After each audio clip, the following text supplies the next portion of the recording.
أهلا بيكم. دايما بنشوف الأخشاب حوالينا في الديكور، بتدي شكل حلو كده وإحساس بالدفء. أرضيات بقى، أبواب، عفش، ساعات حوائط وأسقف كمان. النهاردة معانا خلاصة فيديو مهم بيشرح أهم أنواع الأخشاب دي اللي بنستخدمها في مصر. عايزين ناخد فكرة واضحة، يعني إيه الفروحات، إمتى نستخدم ده وإمتى ده، والمميزات والعيوب لكل نوع. فعلا.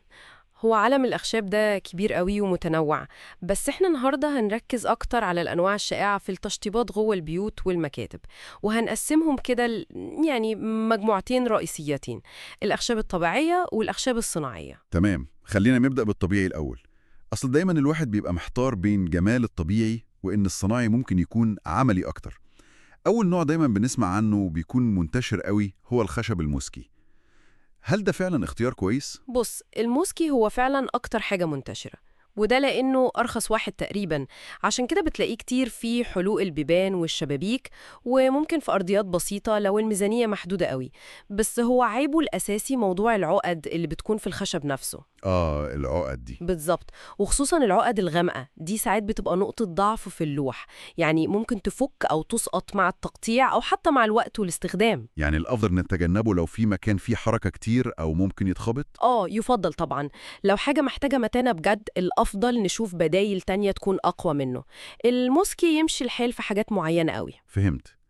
طيب لو بندور على متانة أعلى ويمكن حاجة تنفع بره البيت زي باب خارجي مثلا، الخشب العزيزي بيتش باير هنا دوره إيه؟ العزيزي ده بقى خشب قوي وصلب، ومقاومته للعوامل الجوية وللرطوبة كويسة جدا مقارنة بالموسكي. عشان كده هو ممتاز للأبواب والشبابيك الخارجية، وينفع كمان يتعمل بيه بيرجوليت أو يتحط حوالين حمامات السباحة. بس أكيد أغلى؟ طبعا هو أغلى من الموسكي بفرق واضح. الجودة بتمنها بقى. أكيد. طيب نيجي للزان. دايما بسمع إنه من أجود الأنواع العملية.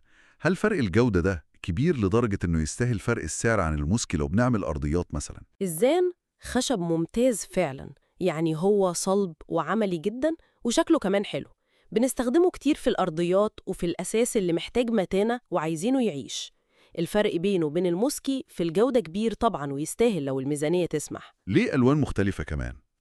في منه درجات مايلة للأحمر ودرجات أفتح شوية مايلة للأبيض. هو ممكن يعني مع الزمن وتقلبات الجو تظهر فيه تشققات شعرية رفيعة قوي، بس ده مش عيب جوهري بصراحة، ومش دايما بيحصل. جميل. طيب ولو طلعنا مستوى أعلى بقى، الأوك ده بنسمع عنه في الحاجات الفخمة قوي. الأوك ده بقى يعتبر في حتة تانية خالص، من أفخم وأجود أنواع الأخشاب الطبيعية المستخدمة عندنا. صلب جدا، وبيستحمل الظروف المختلفة كويس قوي. والأهم كمان، شكله الجمالي بعد الدهان بيبقى رائع. التجزيعات بتاعته دي مميزة جدا وبتدي فخامة للمكان. عشان كده بنشوفه في الأثاث الغالي والأرضيات الفخمة. بالظبط. بيستخدموه في الأساس القيم والأرضيات والمطابخ لتكلفتها عالية، وعايزين شكل مميز جدا. تمام قوي.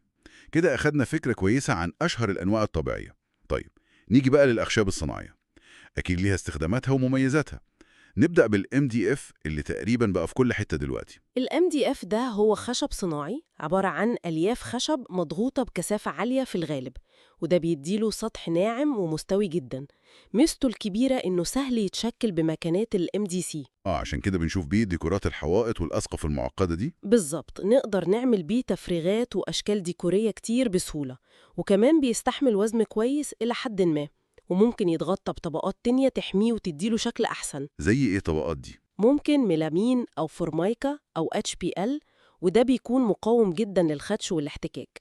وممكن الحروز بتاعته تتغطى بشريط PVC بلاستيك. بس إيه نقطة ضعفه؟ سمعت إنه مش صحاب مع المية خالص. دي حقيقة للأسف. نقطة ضعفه الأساسية هي الرطوبة والمية، بيتأثر بيهم بسرعة جدا وممكن ينفش ويبوظ شكله خالص. ولازم ناخد بالنا قوي، لأن في أنواع منه بتكون رديئة والقلب بتاعها بيكون عامل زي الكرتون المضغوط كده. دي بتبقى ضعيفة جدا. معلومة مهمة جدا دي. طيب لو بنعمل مطبخ أو أوضة نوم أو أطفال ومحتاجين حاجة تستحمل أكتر شوية من ال MDF وفي نفس الوقت سعرها كويس وعملية، الكونتر هنا أفضل؟ الكونتور فعلا اختيار عملي جدا ومستخدم كتير قوي في تجليد الحوايط وفي الدواليب والغرف والمطابخ كمان. هو فكرته انه طبقتين خشب ابليكاش وما بينهم شرايح خشب طبيعي، غالبا خشب ابيض بيسموها سوانكي. جودته بتفرق؟ أكيد جودته بتعتمد على نوع الابليكيشن اللي بره ونوع الخشب اللي جوه ده. هو بشكل عام أحسن من ال MDF في مقاومة الرطوبة، وبيستحمل المسامير والتركيبات أكتر، وبرضه ممكن يتغطى بطبقات حماية وتشطيب زي الميلامين أو الفورمايكا أو القشرة، وفي أنواع منه معالجة أفضل بيسموها ساعات هاردوود. طيب، وبما إننا جبنا سيرة المطابخ، دايما في حيرة في الخامات. المصدر بتاعنا كان ليه رأي في البوليلاك والأكريليك والحاجات دي؟ دي نقطة مهمة فعلا وفيها كلام كتير. الفيديو كان بيوصي باستخدام البوليلاك في المطابخ، خصوصا في الظرف اللي حول الحوض وكده، لأنه معالج ضد الرطوبة وسهل يتغسل ومقاومته للخدش وتغير اللون كويسة جدا. والأكريليك؟ الأكريليك بقى كان فيه تحذير منه شوية في المطابخ، لأنه حساس قوي للخدش، ولو اتخدش بيبقى شكله مش حلو وتنظيفه أصعب. طب إيه البدايل الكويسة للمطابخ غير دول؟ في بدايل عملية جدا زي الخشميوم. خشم يوم؟ ده اللي هو ألومنيوم واخد شكل الخشب؟ بالظبط كده، قطاعات ألومنيوم وعليها طبقة خارجية بتدي شكل وملمس الخشب. ده بيجمع بين قوة المعدن وشكل الخشب الظريف. وكمان مادة الكلادينج اللي هي شرايح معدنية بألوان وأشكال كتير، دي برضو ممتازة للمطابخ عشان قوية جدا وسهلة التنظيف ومقاومة للحريق كمان. تمام. آخر حاجة بقى الأرضيات ال HDF أو اللامينيت اللي منتشرة جدا. إيه أهم حاجة ناخد بالنا منها؟ ال HDF ده هو المادة الأساسية اللي بيتصنع منها أرضيات اللامينات. بتلاقيها بسمكات مختلفة، يعني من 6 لحد 15 ملم تقريبا. أهم حاجة خالص لما نيجي نشتري هي ال AC rating أو معامل الاحتكاك. ده رقم بيقولك قد إيه الطبقة اللي فوق دي بتستحمل الخدش والاحتكاك وتغير اللون. والمفروض يكون كام الرقم ده؟ يفضل دايماً خصوصاً للاستخدام في البيوت اللي فيها حركة كتير أو حتى محلات تجارية صغيرة، إننا نختار AC4. ساعات بيتكتب عليه رقم 32 أو 33. ده بيضمن إن الأرضية تفضل شكلها كويس ومقاومة للخدش لأطول فترة ممكنة. هي الأرضية دي أصلاً عبارة عن طبقات فوق بعض، طبقة حماية، طبقة لون، لوح ال HDF نفسه، وطبقة تحت للموازنة ومقاومة الرطوبة شوية. تمام قوي. كده الصورة بقت أوضح بكتير. يعني عندنا الأخشاب الطبيعية بجمالها ودفئها، وعندنا الأخشاب الصناعية بحلولها العملية ومقاومتها لحاجات معينة يمكن الطبيعي ما يستحملهاش بنفس السعر أو الكفاءة. بالظبط كده. وفي الآخر الاختيار الصح بيعتمد على الميزانية أكيد، وعلى مكان الاستخدام نفسه، يعني جوه ولا بره، مكان جاف ولا رطب، وكمان درجة التحمل اللي احنا محتاجينها، والشكل النهائي اللي عايزينه. كل دي عوامل بتدخل في القرار. ونختم بقى بسؤال كده نفكر فيه. مع كل التطور اللي بنشوفه في المواد الصناعية دي، وظهور بدايل شكلها حلو وعملية زي الخشمنيوم والكلادينج وغيرهم، تفتكروا ده ممكن يغير مكانة الخشب الطبيعي في بيوتنا وتصميماتنا في المستقبل؟